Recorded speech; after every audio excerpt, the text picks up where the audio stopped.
Hi guys, and welcome back to another Let's Build episode.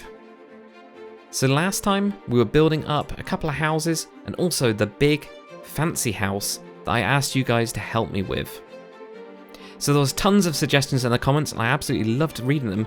In fact, for some of the future episodes I've actually taken some of those ideas that you gave me and I'm going to be putting those into the next couple of episodes. But overall, the one that I've decided to go with is one that has a bit of story with it, and that is from Jack Estes, who said that the house should have been originally from a judge and then renovated into a courthouse, and I think this fits the actual style of it and the kind of elegance of the building itself. Now, if you're new to the channel at all, we do a lot of tutorials and time lapses just like this one, so make sure to hit the subscribe button.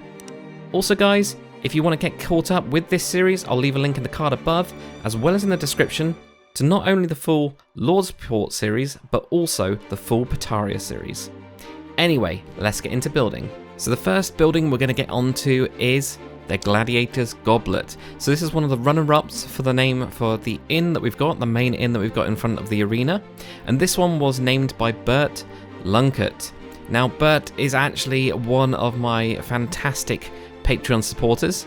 So he has also done an amazing interior on this one. We've actually got a bit of story, which when I do a tour video on it, I will share that with you guys. So the main thing with this one is going to be a bit of a kind of back alley kind of pub that's there, so it's not as nice. Lots of fights erupting outside of it. Imagine that from that side. So now what we're going to get onto is actually a statue. So I've not really made lots of kind of like knight statues. In fact, this is my first one ever. So this was a real challenge and it is so difficult. I was actually surprised. Animal statues seem to be a lot easier because you can be a lot more flexible with them. But actually trying to make a knight using different materials was really difficult to do. So I was trying to come up with what I do with the sword. Because of the back of the character, I actually decided to put a cape on using the black stone. And then I wasn't happy with the visor as well, because actually the more blocky you go in Minecraft, as we know, it sometimes just doesn't look quite right, although that was the helmet that I was trying to style it off of. So I do come in and do some tweaks on it. But the main thing was trying to just get the frame correct. I also wanted to do it at an angle, so I actually used World Edit in order to angle it initially, but it didn't quite turn out the way I wanted it to, so instead I just skewed it. Because we're only moving a couple blocks forwards, skewing it was absolutely fine.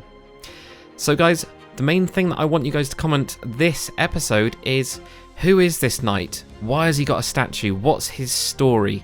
So if you guys can comment about that, then in the next episode I will tell you guys which one of you has actually made it into the lore of my world. Your own story is in the lore of my world. So just coming around to the side here, I also want to make a nice little bit of kind of like a garden. There's actually a nice bit of a cliff here, so we've got some nice benches there. So imagine, you know, when the arena is kicking out or there's like a break between it, you can then come out here and relax. Also, the hill has this really nice natural slope, so I wanted to really use that and have that then move into what is going to be another area which we haven't named yet, where we're going to have a small port. So also, because of this area being quite low and having the cliffs, of course water is going to be collected, so I wanted to put in a little pond, and that does then drip out as well through the wall.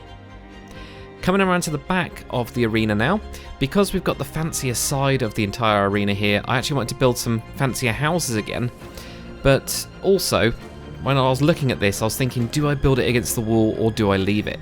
So for these ones, because they're on the hill and because they're fancier, these have actually got gardens. So these are the first houses in Lordsport that have gardens, although they are quite small.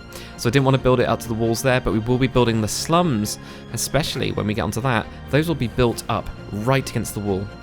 So using the green again, this is becoming one of my favourite kind of like colours for houses, which is so strange because usually I stay away from green as a colour, but it just works really well with the dark wood. And then right next to that, building again another fancy house. This time, this one is going to have a bit of a story. So as part of the underworld of Lordsport, there is going to be an old lady that lives in this house, an old richer lady, and she is actually going to be the keeper of one of the entrances to the kind of undercity, the dark undercity. So, you know, people might, from the front of the house, be able to actually move into the house without really being seen, because of course we've got the guards in the towers around, but the house itself blocks it.